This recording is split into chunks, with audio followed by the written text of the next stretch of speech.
Hello friends, welcome to Arya Socio Academy. Please like, share and subscribe my channel and also press bell icon.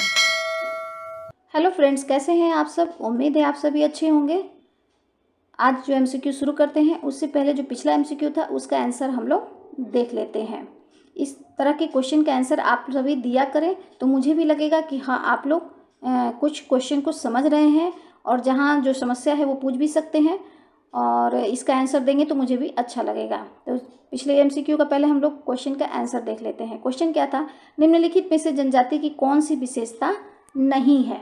यहाँ पूछ रहा है जनजाति की विशेषता नहीं है पूछ रहा है। ए खंडात्मकता, बी असमानता, सी एक दूसरे से स्वतंत्र, डी आदिकालीन जीवन चलाने की प्रौद्योगिकी। तो अगर हम देखें तो जनजाति क्या है, ये खंडात्मक रूप में भले हो सकते हैं, अर्थात ये अलग अलग हो सकते हैं, लेकिन असमानता उनकी क्या है, असमानता उनके बीच नहीं होती, अर्थात कोई बड़ा छोटा नहीं होता है, ऊंच नीच की भावना नहीं होती, कोई अच्छा बुरा नहीं होता है। तो ये हमारे मिल गया आंसर हमारा 11 का बी। इसमें असमानता नहीं होती है, ये एक दूसरे से स्वतंत्र होते हैं, क्षेत्रीय आधार पे होते हैं, इसलिए इन्हें समुदाय भी कहते हैं। और इनकी प्रौद्योगिकी क्या है, प्राचीन तरह की होती है, जो जीवन यापन करने के लिए जो इनकी आर्थिक व्यवस्था होती है वो पुराने तरीके की होती है, आदिकालीन जीवन चलाने की प्रौद्योगिकी होती है। तो 11 का आंसर हमारा यहाँ हो गया इजी गोइंग बी। चलो शुरू करते हैं आज का MCQ. Question number 1। Question number 1 क्या कह रहा है कि डॉक्टर बी.आर. अम्बेडकर ने निम्नलिखित में से किस पहलू पर बल दिया था।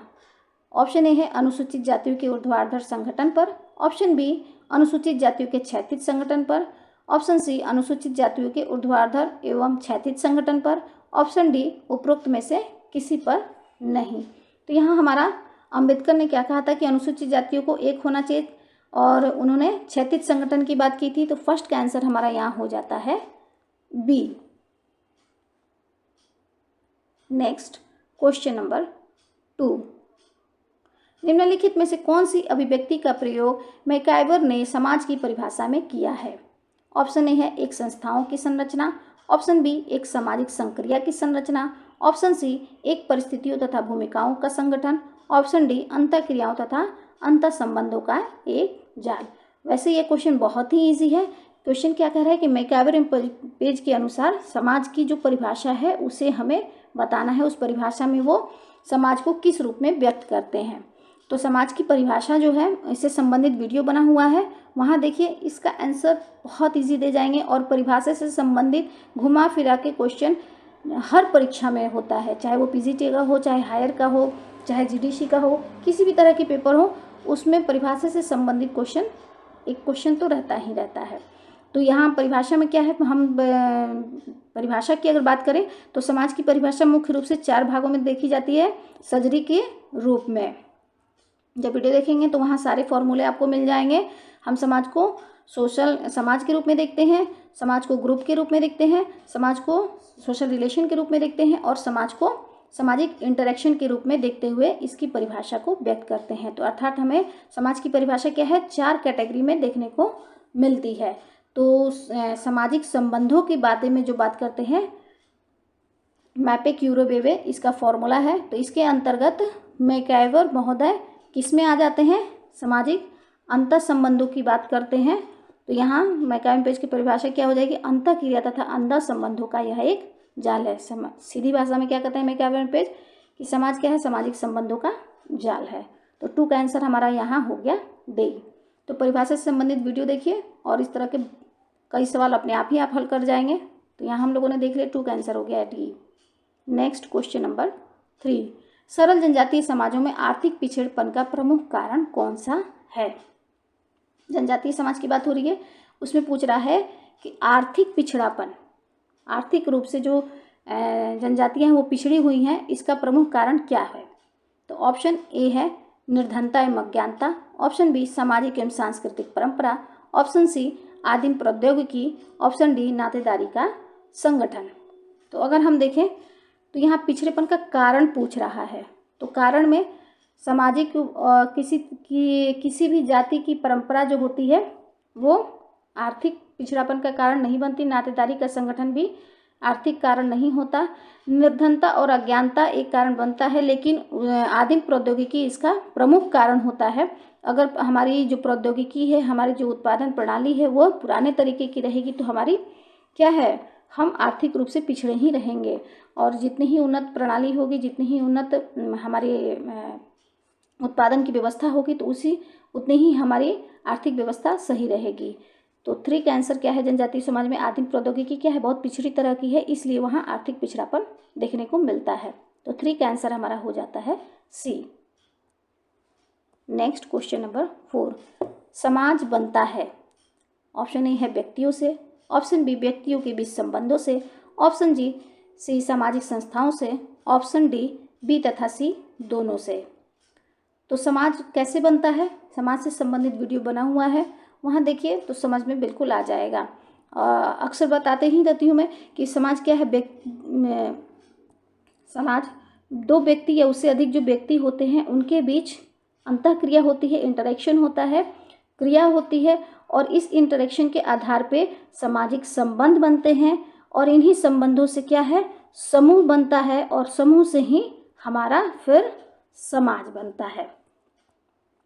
तो यह क्या है, तो मुख्य रूप से, लेकिन समाजशास्त्रियों में जब यह बात हुई कि भाई समाज को मुख्य रूप से किसको माना जाए कि किससे समाज का निर्माण होता है, या समाजशास्त्र के अंतर्गत हम किसका अध्ययन करेंगे, किस समाज के किस पहलू का अध्ययन करेंगे, तो यह मुख्य रूप से होता है कि हम सामाजिक संबंधों का अध्ययन करेंगे। मैकआवर पेज की जो परिभाषा है कि समाज क्या है, सामाजिक संबंधों का जाल है। तो ये देखा जाए तो ये सभी चीज़ें आती हैं, लेकिन यहाँ ऑप्शन में डी में बी और सी दोनों दे रहा है, तो सिर्फ यहाँ नहीं होगा, यहाँ अंतःक्रिया भी होती है, व्यक्तियों के समूह भी होते हैं।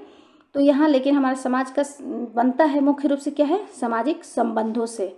तो हमारा यहाँ 4 का आंसर क्या हो जाएगा, बी, व्यक्तियों के बीच संबंधों से, सामाजिक संबंधों से ही समाज बनता है। 4 का आंसर हो गया बी। नेक्स्ट क्वेश्चन नंबर 5, मानव समाज पुस्तक के लेखक कौन है?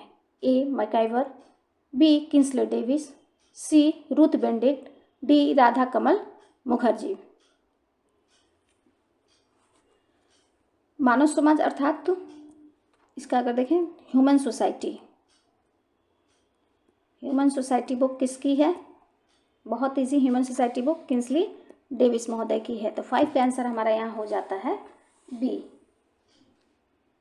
नेक्स्ट क्वेश्चन नंबर 6, निम्नलिखित में से किसकी सदस्यता जन्म से प्राप्त होती है? ए जाति, बी प्रजाति, सी जनजाति, डी सभी तीनों का। तो अगर हम देखें जन्म से ही जिसकी सदस्यता मिलती है वो क्या है, जाति में भी हम जिस जाति में जन्म लेते हैं उसी जाति में के ही माने जाते हैं, जिस प्रजाति में जन्म लेते हैं उसी प्रजाति के माने जाते हैं, और जो जनजातीय समूह के भी जो भी हैं तो वो भी जिस जनजाति में जन्म लेंगे तो उसी जनजाति के माने जाएंगे। तो हमारा 6 का आंसर हमारा क्या हो जाएगा, सभी तीनों, ये तीनों सही है, तो 6 का आंसर हमारा हो जाएगा यहाँ डी। नेक्स्ट क्वेश्चन नंबर 7, निम्नलिखित में क्या सत्य है? यहाँ कुछ ऑप्शन दिए, हमें बताना है कि इसमें क्या सही है। ऑप्शन ए समाज मानव तथा पशुओं दोनों में होता है, ऑप्शन बी समाज मानव में होता है पशुओं में नहीं, ऑप्शन सी संस्कृति मानव तथा पशुओं दोनों में होती है, ऑप्शन डी सभ्यता मानव तथा पशुओं दोनों में होती है। तो अगर हम देखें सभ्यता और संस्कृति क्या है, मानव में होती है लेकिन पशुओं में नहीं होती है, पशुओं में नहीं होती है। समाज मानव में होता है पशुओं में नहीं, ऐसा नहीं है। मधुमक्खियों का समाज होता है, झुंड में रहती हैं, चींटियां झुंड में रहती हैं, तो ये क्या है, वहाँ सभी हमें समाज देखने को मिलता है। अर्थात समाज क्या है, मानव और पशुओं दोनों में मिलता है। मानव समाज और पशु समाज में के जो अंतर हैं उससे संबंधित वीडियो बना हुआ है, वहाँ देखिए, इसका आंसर आप अपने आप ही दे लेंगे। तो 7 का आंसर हमारा यहाँ हो जाता है ए। नेक्स्ट क्वेश्चन नंबर 8, निम्नलिखित में से कौन सा कथन हंटिंगटन का है? हंटिंगटन एक विद्वान है, उन्होंने समाज के बारे में क्या कहा है, देख लेते हैं। ऑप्शन ए है समाज के भाग्य का निर्णय आर्थिक परिस्थितियां करती हैं, ऑप्शन बी समाज के भाग्य का निर्णय भौगोलिक परिस्थितियां करती हैं, ऑप्शन सी समाज के भाग्य का निर्णय सामाजिक परिस्थितियां करती हैं, ऑप्शन डी समाज के भाग्य का निर्णय राजनीतिक परिस्थितियां करती हैं।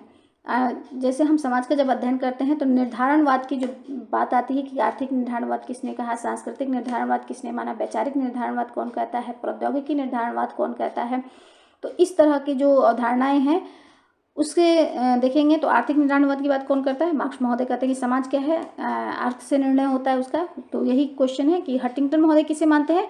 भौगोलिक को मानते हैं कि भौगोलिक परिस्थितियां ही समाज के भाग्य का निर्माण करती हैं। तो 8 का आंसर हमारा यहाँ हो जाता है बी। नेक्स्ट क्वेश्चन नंबर 9, निम्नलिखित में से कौन सी जनजाति मध्य प्रदेश की है? ए खासी, बी टोडा, सी भील, डी संथाल। तो देखें, तो मध्य प्रदेश की जनजाति के बारे में पूछ रहा है कि मध्य प्रदेश में कौन सी जनजाति है। तो खासी जनजाति कहाँ की है? असम की जनजाति है। टोडा जनजाति तमिलनाडु की है। भील जनजाति मध्य प्रदेश में पाई जाती है। संथाल बिहार की जनजाति है। तो हमारा 9 का आंसर मिल गया यहाँ हमारा सी। 9 का आंसर हो गया सी।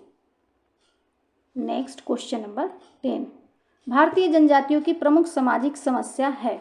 भारतीय जनजातियां जो हैं उनकी सामाजिक समस्या प्रमुख रूप से क्या है? ए तीव्र सामाजिक परिवर्तन, बी पिछड़ापन, सी शोषण, डी विवाह विच्छेद। तो सामाजिक समस्या में मुख्य रूप से क्या है? समाज की जो तीव्र परिवर्तन हो रहा है उसके अनुरूप वे अपने आप को पिछड़ापन महसूस करते हैं। और तो ये प्रमुख सामाजिक समस्या क्या है कि जनजातियाँ पिछड़ी हुई होती हैं और समाज में परिवर्तन बहुत तीव्र गति से होता है। तो यही सामाजिक समस्या हो गई हमारी। तो 10 का आंसर हमारा यहाँ हो जाता है ए। नेक्स्ट क्वेश्चन नंबर 11, निम्नलिखित में से कौन सा कृषक समाज की प्रमुख विशेषता है? ए व्यक्तिवाद, बी परिवारवाद, सी जातिवाद, डी क्षेत्रवाद। तो इसका आंसर आप सभी देंगे। उम्मीद है इस बार आंसर ज़्यादा देंगे आप लोग, ज़्यादा संख्या में आप लोग इसका आंसर दें तो मुझे भी अच्छा लगेगा। और कृषक समाज से संबंधित जो वीडियो बना हुआ है तो वहाँ देखिए, इसका आंसर मिल सकता है। तो 11 का आंसर आप सभी देंगे। आई थिंक ये वीडियो आप लोग के लिए हेल्पफुल रहा होगा। थैंक यू, धन्यवाद।